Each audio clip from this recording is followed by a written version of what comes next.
Put me as 3. Oh, is Sandeep go in between? Yeah, Okay. sort of scramble things up a little. Sandeep, you're supposed to be between me and Jessica. Yeah,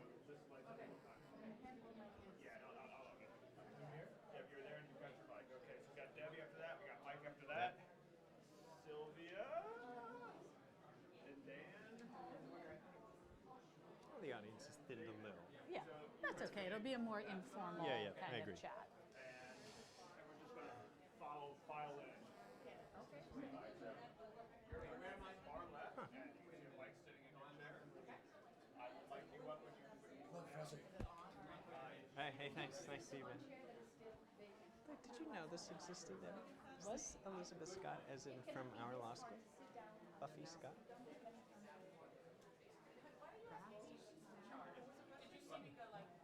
Should we invite these people? I just didn't know.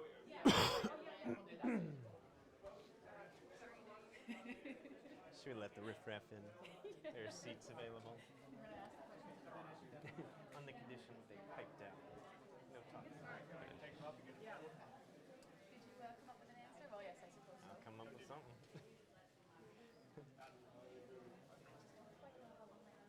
Yeah, that's the thing. As long as we don't go first, we can calibrate. Hey, how are you? Hey, guys. Great job, you guys. It was really great. You guys were fabulous. Thank you.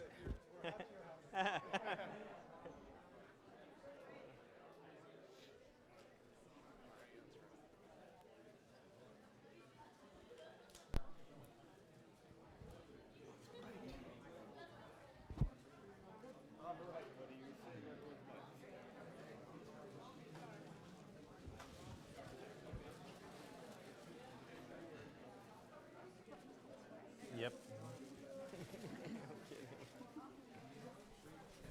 So this is going to go from 12:30 to 1:30? That's the plan, yeah. And I hope it ends on time. And you've got your Class at 1:30, but it's starting like half an hour late. So I feel like I'm on a waterbed. All right, let's sit on. Before we get started, can we get a photo?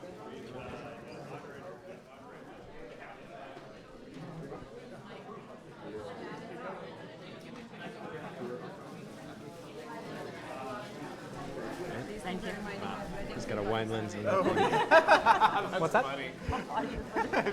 just reminding her of weddings. Weddings in Pakistan, where the bride and the groom and the family are sitting together. Yeah. And then there are people eating, Yeah. obviously. That is, okay, I've never actually met her. I just didn't know.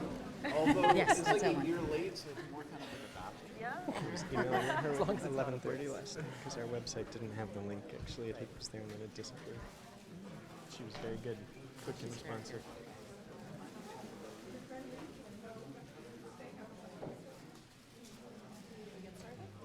Okay. Hello? Can you hear me?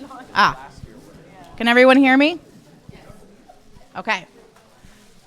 Hello and welcome to our lunchtime faculty panel with the corruption and anti-corruption. This is the CLEAR Corruption Lab on the study of ethics, accountability, and the rule of law. And I'm just going to introduce our panelists very briefly. You should have a sheet with their bios in the audience already. But to my left, we have Sandeep Sukantar, is an associate professor in the Department of Economics at the University of Virginia and an affiliate of the Bureau for Research and Economic Analysis of Development, or BRED, and the Jameel Poverty Action Lab. Professor Sukantar's research interests are in development economics, political economy, and public economics, with a particular focus on corruption, governance, and the delivery of public benefits and services. To his left is Deborah Hellman, is the David Lurton Massey Jr. Professor of Law and the Roy L. Rosamond Woodruff Morgan Professor of Law at the University of Virginia. There are two main strands of Hellman's work. The first focuses on equal protection law and its philosophical justification. And the second strand focuses on the relationship between money and legal rights, including she has written articles on campaign finance law, bribery, which has been a popular topic of discussion today, and corruption. To her left, we have Michael D. Gilbert, who is a professor of law as well. He teaches courses on election law, legislation, law, and economics. And his current research focuses on constitutional entrenchment, campaign finance law, corruption, and the design of the courts. In the middle, we have Sylvia Tidy, is an assistant professor of anthropology. She is interested in the ethics of care and family intimacies, and particular social political notions of the good life. Her research particularly focuses on projects in Indonesia, where she addresses how family expectations and obligations of care blur lines between corruption and good governance. To my far left, your far right, we have one of our lab's co-directors. Daniel Gingrich is an associate professor of politics specializing in comparative politics and, as I mentioned, the co-director of the UVA CLEAR lab. He also directs UVA's quantitative collaborative. His research focuses on understanding the causes and consequences of corruption and clientelism in Latin America. We have next Sean Aman Rana is a development economist interested in understanding the state capacity constraint on development. Her research focuses on corruption as well as organizational economics of public sector workers in developing countries.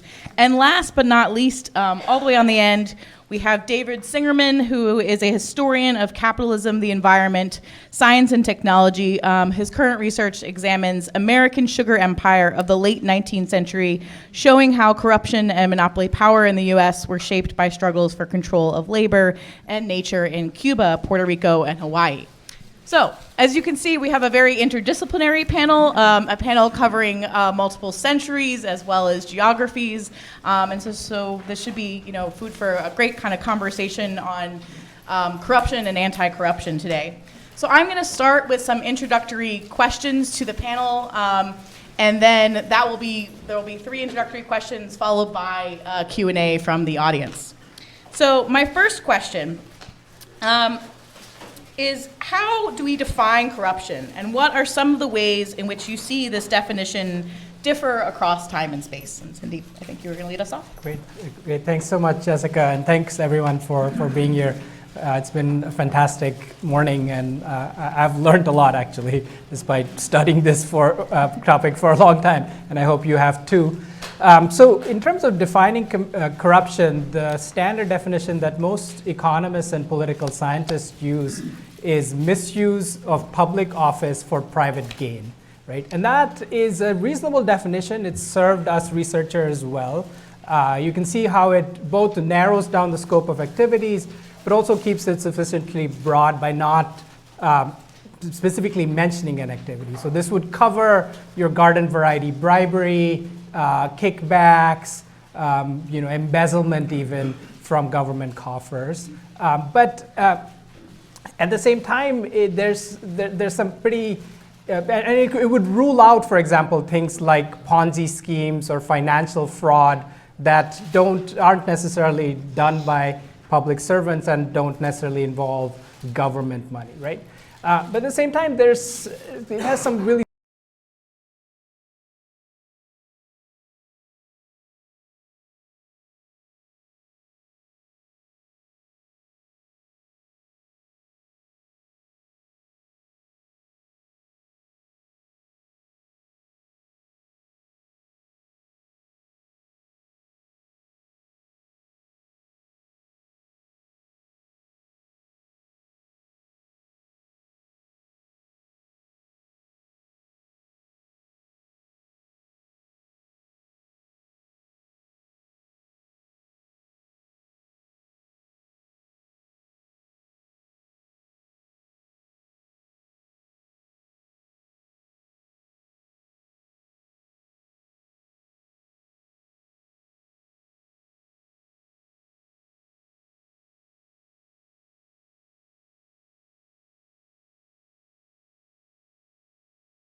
Those studies don't seem to generalize around the world. There's many instances that we're aware of, from the late 19th century machines that existed in places like New York, Tammany Hall, or places like in Boston, to the Christian Democratic Party in Italy, to more recently the Workers' Party in Brazil, where voters know full well that the politicians that they're supporting are corrupt, and they're doing it anyway. Which brings me to my second explanation, which is social cleavages, right? There's an expression in Spanish, which is a sad one, I think, but I think captures this idea very well. The people have the rulers they deserve, okay? And sometimes when you ask, who is responsible for the corruption that exists in a society, the answer is you, and the answer is me, in part because you often find in societies with these deep-seated social cleavages an unwillingness of citizens to trade off their ideological commitments, right? Their commitment perhaps to their tribe, their commitment to their caste, their commitment to their religious group against better governance, okay? And if that is the case, if it's a highly polarized society where people really hold these commitments dear, politicians know that, right? It gives them what is called agency slack. It gives them the capacity to engage in malfeasance, knowing that they will not be punished by members of their own social group, okay? Right, so social cleavages are an important explanation. The third is a subtle one, but very important. I would argue it's at least as important as the other two, which is the role of social expectations. I like to motivate it, this explanation through a thought experiment, which is, if you were caught driving 85 miles an hour outside here on I-64 and you were pulled over by a police officer, Virginia State Trooper, even if you had the low moral bearings which would make you inclined to offer this individual a bribe to escape paying that parking ticket, and even if that state trooper had the low moral bearings that made him inclined to accept a bribe, I would argue that it's very unlikely that that exchange would be consummated. But if I could magically transport you and that Virginia State police officer to Mexico City, that transaction is going to be consummated. Holding your preferences constant and actually holding expectations about sanctions constant. Why? Because your social expectations have changed. You would say, what's the likelihood that a random police officer in Mexico City will accept a bribe? Pretty high. What's the likelihood if you were in the state of Virginia? Pretty low. The police officer would say the same thing. What's the likelihood if I insinuate a willingness to accept a bribe that this person is going to accept? And that's a function of context, right? So social expectations can be absolutely central. It's one of the reasons that we think countries tend to be caught in these very persistent equilibria of corruption. And it's one of the reasons why corruption in the short run is so hard to change. So I think I'm going to take over from here. Thank you everyone for coming. Thank you for staying. I've just joined UVA and I've just been part of the corruption lab for like 2-3 months and I'm already enjoying it so much. It's really exciting. I'm going to start with an anecdote because I think I find that really interesting. I had the pleasure of talking to a few people from the Moldovan press like a week ago. And so I was telling them, I'm going to talk to you about incentives. I'm going to tell you a bit of theory. And they were like, no, just give us solutions. And I was like, I cannot stress enough the importance of incentives in generating these behaviors. And let me give you a small little example there. So consider sort of 3 tiers in which services are produced, services like health and education. There's this, overarching state that wants you to, be educated, to get health. Then they delegate that task to a middleman, a bureaucrat, or an official, and then you have the citizen.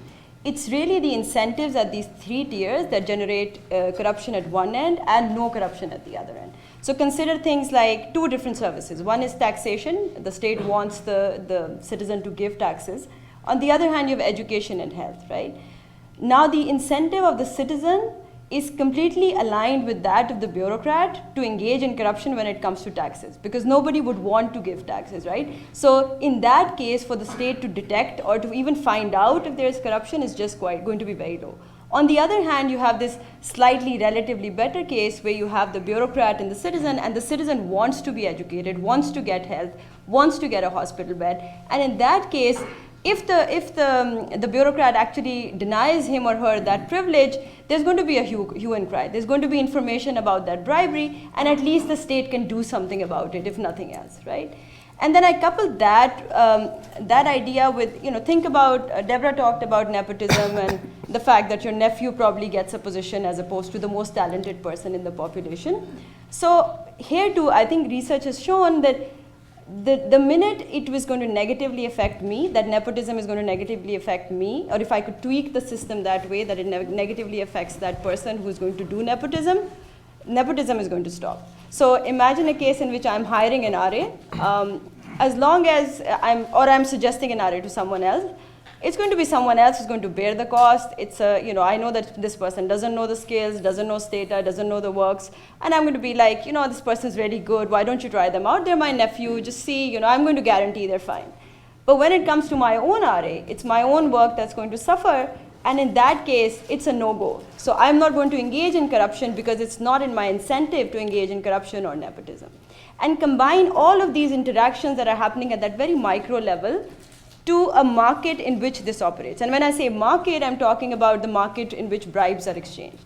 So imagine that today I'm a regulator and I'm forcing, so that's the state tier right there. And I'm forcing people to, they can only import once they get an import license. And that's just a monopoly. And compare that to a case in which the state sets up tons and tons of different license givers, and any block that you go to, you can find a license giver. If a bureaucrat there demands a bribe, the citizen can just say, you know what, I'm not going to deal with this. I'm just going to the next block and I'm just going to go there and get the license from there. So when there's competition between these regulators, it automatically brings down the level of bribery. So all of these interactions together produce an equilibrium in which you see a lot of corruption and then an equilibrium in which you see no corruption at all. And so it's not really about getting the right person. You want to have a devil in that seat, and you want that devil to do the right thing. And so it's really about tweaking those incentives. It's about understanding how people's self-interest works and basically aligning them in a way in which you get the desired outcome. That's all that I wanted to say. Great, thanks. Speaking of outcomes, so our last kind of introductory question before we turn things over to the audience is, what do you see as some of the most effective ways to combat corruption? And on the flip side, what in your opinion have been some of the least effective? And I think, Sylvia, if you want to start us off. Sure. Thank you, Jessica, for asking us all these questions and moderating this. Thank all of you for still being here. And a special thank you to all of the students from our two forums who are here today. We very much appreciate it. We got to pick the questions that we wanted to answer. When I picked this one, I initially felt very happy with it, and then I thought, oh no. When we think about corruption, we can think about this in all sorts of ways with all sorts of adjectives, systemic, grand, petty. We can think about collusion, nepotism, embezzlement, and so forth. What are effective solutions? What can we do with something that comes in so many different guises, that takes different shapes all over the world? What can we do about that? However, as someone who has spent a significant part of her professional life looking at the unintended and contradictory effects of anti-corruption efforts on civil service corruption in Indonesia, I feel I should have at least some sort of an answer to this.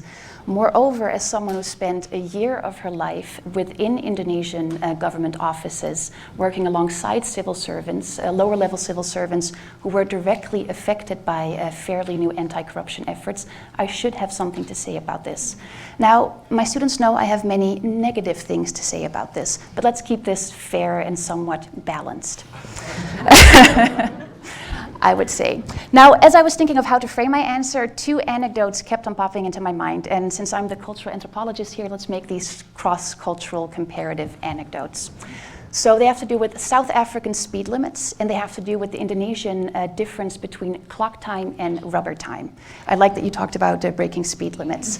So during a conversation I had a couple of years ago with some friends of mine from South Africa, and I'm from the Netherlands. And I like rules. I love rules. I'm the kind of person who will, when I'm walking down the street, I'm stopping at a pedestrian traffic light and it's red, I will not cross even though nothing is coming. My South African friends laughed at me and they talked about this Dutch tendency to stick to the rules, to almost to revere the rules even though there doesn't seem to be that much sense to them. They told me about speed limits in South Africa. They said speed limits in South Africa are not really a rule, they're a suggestion. And as they were telling me about this, one thing that they tried to convey, whether or not this is true or others might recognize themselves in this, was the following, that, well, we're not idiots. The government has a sense that we will know when fast is too fast. I like that. Now, the other anecdote has to do with Indonesian conceptions.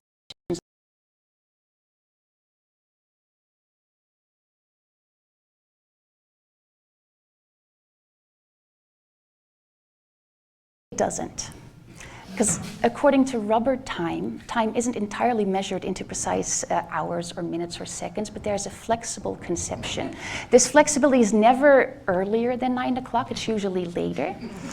And they call this rubber time, this flexibility of time. Now, the nice thing, there are limits to it. At some point, rubber time makes way for this is really too late and we feel insulted. Where are those people? But there's some flexibility there. And what I like about that is that it offers the possibility for people to stories of time to the messiness, difficulties, complexities, everyday messy things that happen in their everyday lives, rather than trying to awkwardly fit your life and everything that happens, a kid who doesn't want to get dressed for school, rain that all of a sudden happens, a tire, something happened to your tire, rather than fitting your messy life into the stipulations, the very strict stipulations of clock time. So keep these things in mind. Because for my answer, I want to stay in Indonesia because this is the country where I have most of my research experience. And I want to talk about the effects of anti-corruption efforts there, the successful, the great effects, but also some not so successful effects, some unanticipated consequences. So in the late 1990s, in the midst of what was called a total crisis, a political crisis, economic crisis, and ecological crisis, the then President Suharto, who had been in power for 32 years and who was fabulously corrupt, think cronyism, embezzlement, nepotism, anything you could possibly have on your corruption wish list, he was engaged in. He stepped down and the country embarked on this long stretch-out period of state reformation. And anti-corruption played a very prominent role in all of this. So what the country did, and these I would say are some successes. It decentralized a centralistic system of governance in which fabulous corruption had become so entrenched. It also clarified rules and regulations in the banking sector and construction sectors, notably corrupt sectors. And also to again refer to some things that Phil said, I'd say two of the biggest successes have to do with the emergence of audit bodies, autonomous and semi-autonomous. Now how they work is not quite as anticipated, but in some ways they seem to work, as Phil suggested, but also the implementation of regular direct district head elections to keep locally elected leaders at least somewhat accountable, because there's always the risk of them being voted out of office. Now, anti-corruption rules and regulations work best in the case of obvious, clear corruption, like Suharto's corruption. They work best when we're dealing with these bad apples in public service or private sectors. They work really well when we're dealing with these calculating, rent-seeking individuals that so often figure in anti-corruption rhetoric and writing. But I find, and you may agree with this, that most people aren't necessarily calculating, self-interested, rent-seeking individuals. Most of us have lives to lead. We have dreams to follow, children to educate, homes to build, and worthy lives to pursue. And I have found that among the lower-level civil servants where I did my research, that oftentimes those things that counted as good, as valuable, as worthwhile, as ethical, are also those things that if we follow the strict stipulations of the law, might count as corrupt.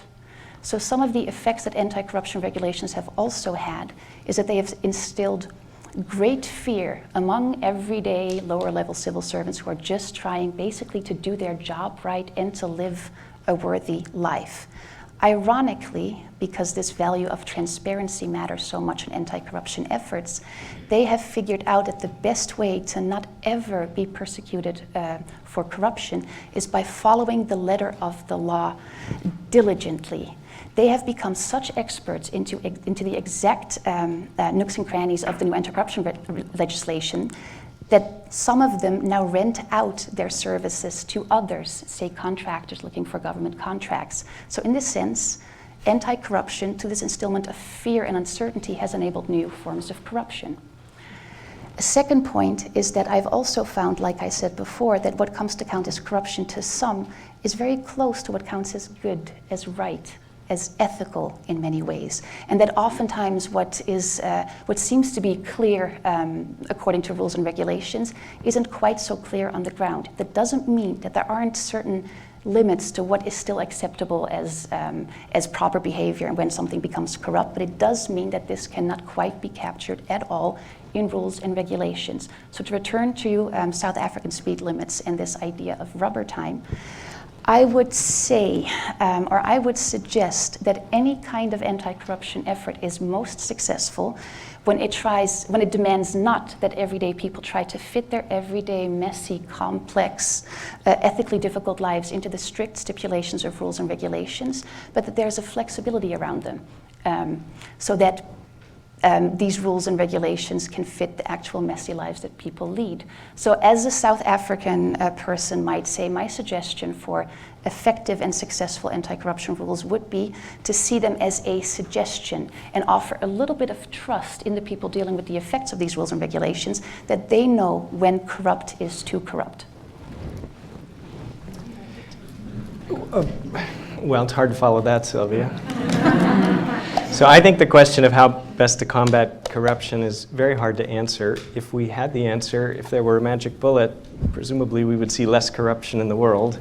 The best we have are some tentative suggestions, and lots of people on this panel and throughout the day have made lots of those suggestions. So rather than pushing on that, I'm actually going to address the flip side of the question, which is some anti-corruption efforts that maybe don't work as well as we expect or would like. And I'll focus here just briefly on an area I know something about. I study campaign finance law. And as you may know, in the United States, as a consequence of Supreme Court interpretations of the First Amendment, it's very hard to limit the total amount of money in US elections. But what we can do is require that that money be disclosed. And this is where the focus of lots of contemporary reform efforts are. We want as much money flowing in the system to be transparent and public so that people, good government types, ordinary citizens, the Department of Justice can watch it. And it goes back to the comment from the last panel, sunlight's the best disinfectant. Well, it might be true that in general, transparency combats corruption in politics, but even this is not a magic bullet, and I'll give you an example to demonstrate. Some of you might remember this. Happened 10 years ago, but it got a lot of attention. Congresswoman Eleanor Holmes Norton called a lobbyist, and he didn't answer, and she left a voicemail. And the gist of the voicemail ran like this: I'm the chair of an important subcommittee in Congress, and your clients have business before me, and I see that you have made a contribution to every member of the subcommittee but me. And I'm calling to ask you for a contribution. Well, the lobbyist put this voicemail online. After today's session, you can go listen to it on YouTube. Which was maybe the best response. But here's the point I want to focus on. To many people, this looks like extortion. I'm not saying it's that, but many people read it that way. Much of the leverage the Congresswoman had there was in pointing out the fact that this lobbyist had given to everyone else on the committee but her. Now, how would she know that? Well, the only way she knows is that she's relying on the very transparency records that are produced in the name of good government.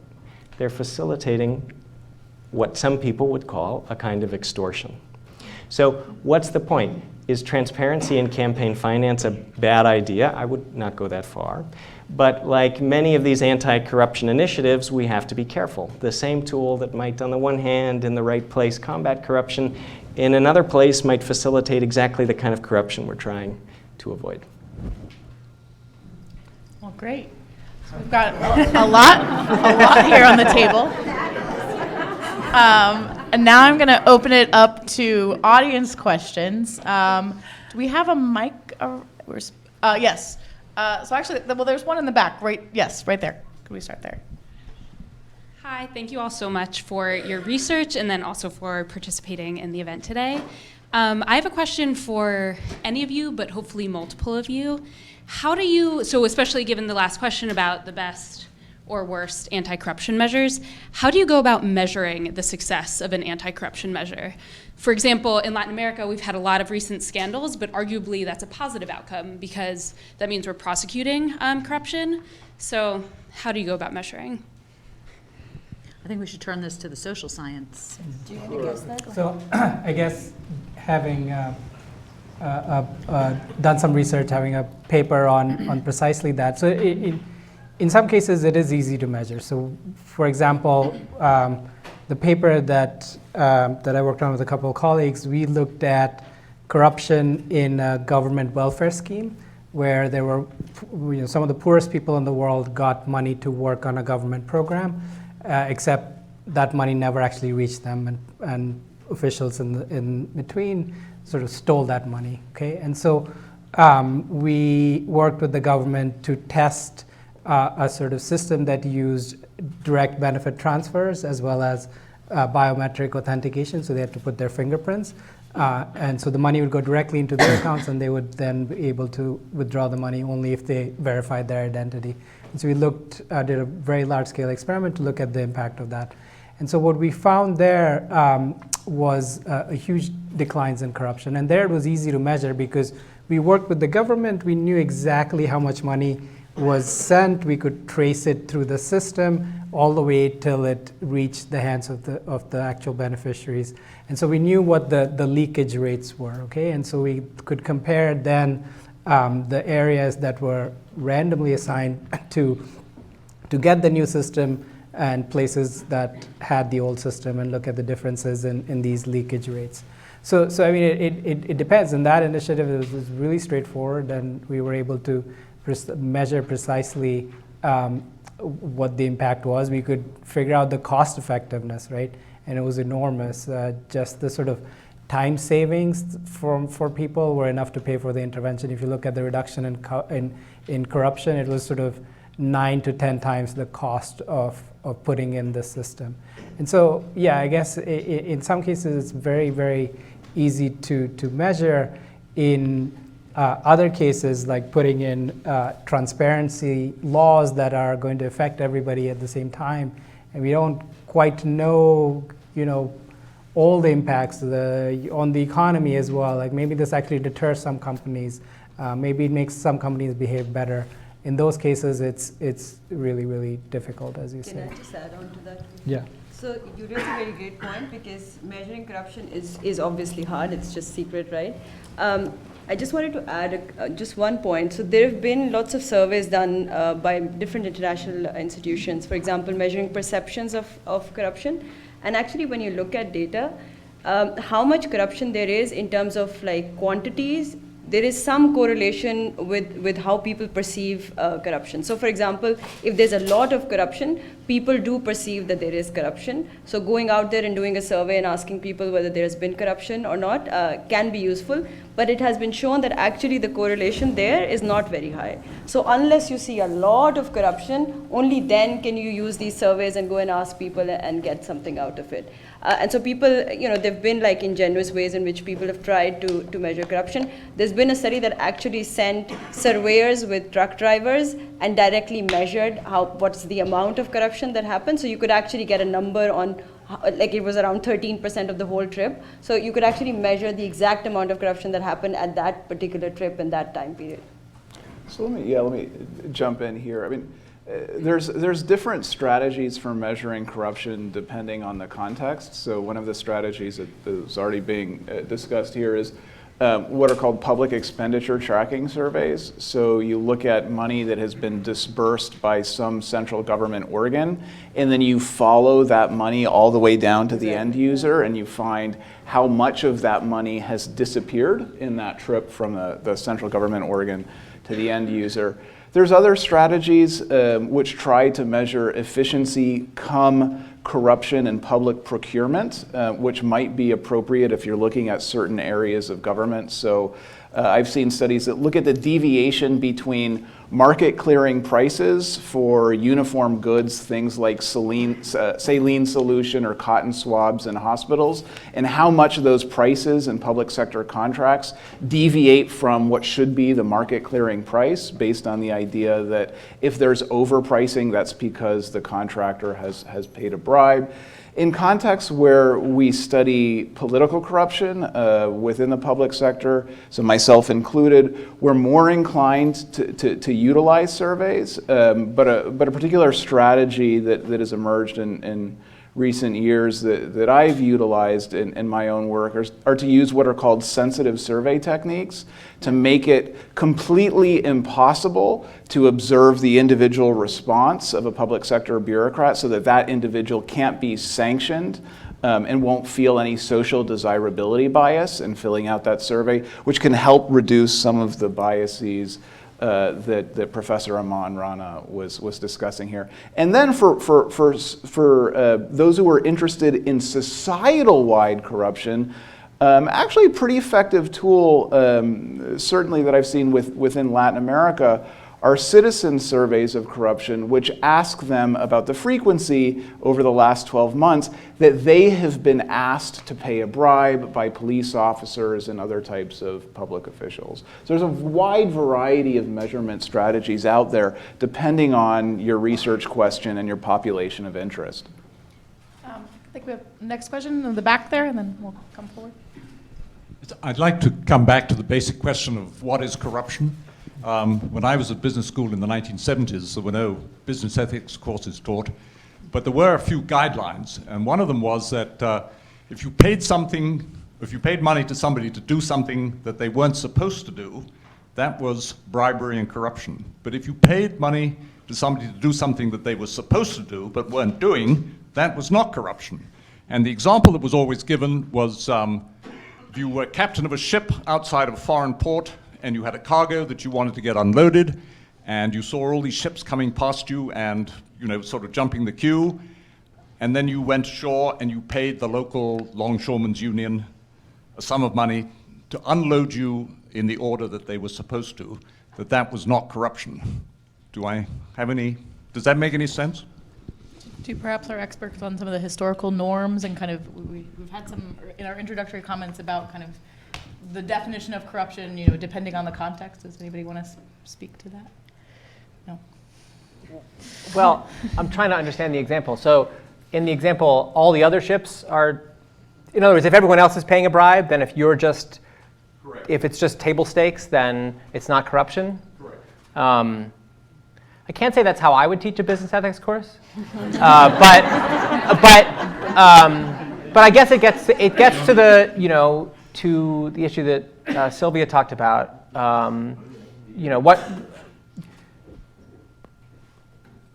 what people think the sort of like moral economy of the world that they live in is, right? And I'm sorry, I'm not sort of giving you a super articulate answer here, but you can imagine. Right.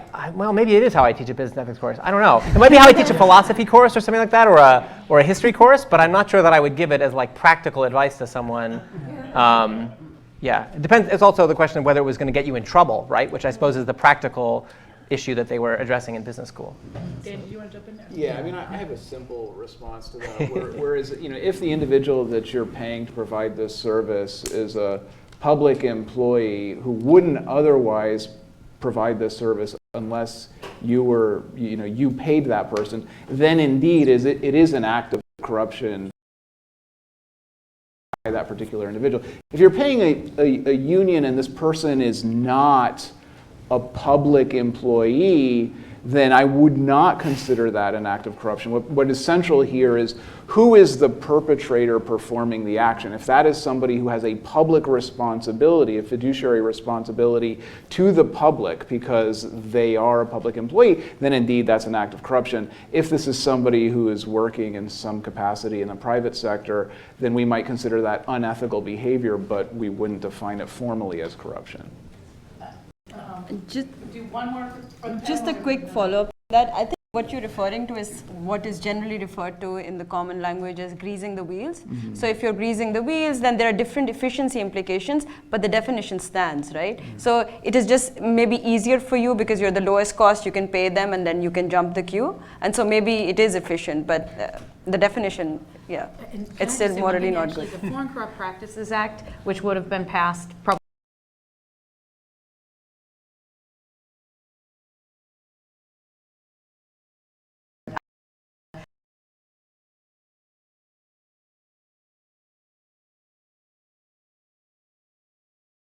data point. I think the last question I had was about a game, that I feel like corruption is a game. But what I want to say is what nobody seems to talk about is something where I worked for 40 years. You hurt somebody, you do harm to somebody, right away there should be a regulation, whether it's bribery or whatever you do to do that, that says you need to go to jail. So if you decide to without going through systems and you kill a bunch of Kurds or something like that, you know, you should be held accountable right away because you did harm to somebody. That, I think that's always been the bottom line in every policy and every public institution I worked in. To somebody, you're going to jail. That's it. There's no question. There's no gray area. What do you think about that? So I'll just say, from the conceptual point of view, what I think is interesting is to delineate different kinds. So if you think criminal law is about, or criminal law and tort law are about articulate what are the different ways that we might do harm to people and how do we define them and what are the appropriate punishments. So if I punch Sandeep in the nose, I'm not going to do it, but I take it that's not corruption, but I'm doing him harm. So there's a lot of harms that we do each other. The interesting philosophical question is what delineates the harm of corruption from all the myriad harms that we can do to one another. There are plenty of them that are harmful and ought to be prohibited, but aren't the harm of corruption. Okay, it looks like we have, I'm being told we have time for one last question. I'm sure some of our panelists might be able to stay afterwards if there are more, but we'll take our last audience question. There's been quite a bit of conversation about transparency, several mentions of that. Could you relate that to providing your tax returns, and also not just potentially in the U.S., but in terms of international norms relative to financial transparency for politicians? So, for example, in India, this has been really a big thing recently, that every candidate for election must file asset disclosure forms and legally certify that they're valid.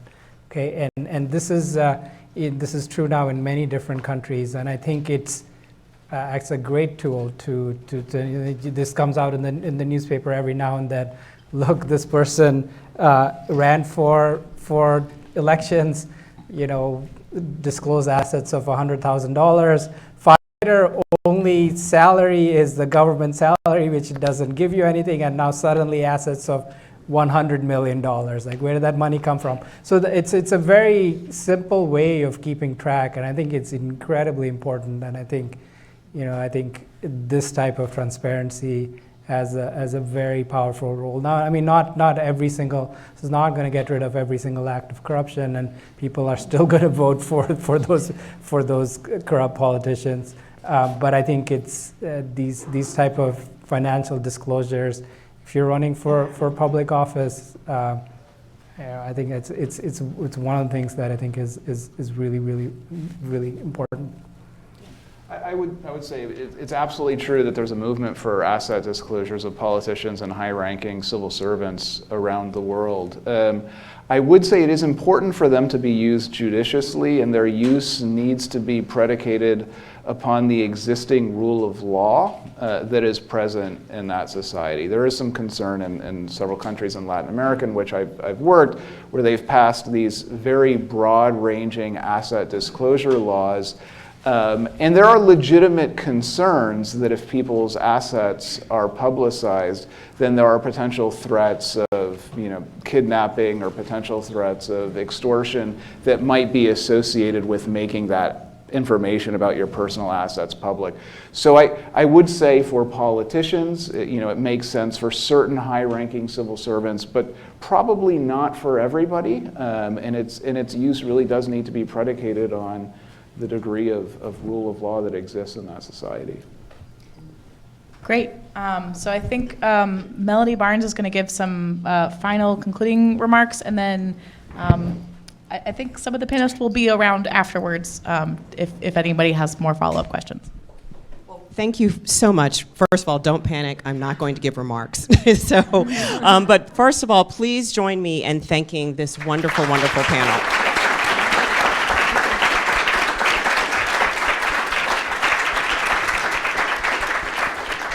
And there are just a few things that I do want to say. I think this has been, and Sandeep captured it very well. First of all, Sandeep, you should know I'm the UVA sailing coach. Just joking. Just joking. I think Sandeep captured it well, and he said, I've been studying this for so long, and I've learned a lot from today. And I think for those of us who are not experts, as this panel is, in issues of corruption, there's so much to be learned about this topic. It's been a really informative and engaging day. And the takeaways, like the relationship or the equation of corruption, someone said, with citizens' inability to control their government. The fact that self-governing is hard and corruption is symptomatic of the difficulty. The fact that it's critical to consider the role played by social norms and information and political cleavage. And what role for trust as we develop or not rules or regulations to deal with issues of corruption, and also the necessity of foreign cooperation as we address these issues as well.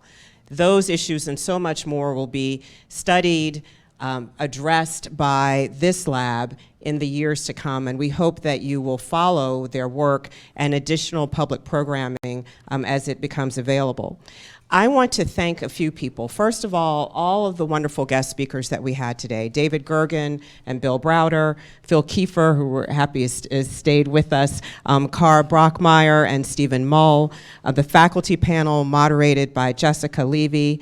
I also want to thank our Miller Center colleagues in communications and events, and the wonderful, wonderful support they provided to make today possible. Hear, hear.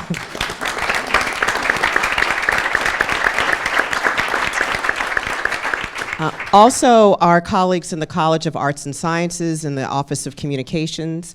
I want to thank the Democracy Initiative staff who have just done yeoman's work to make today possible in collaboration with the Miller Center.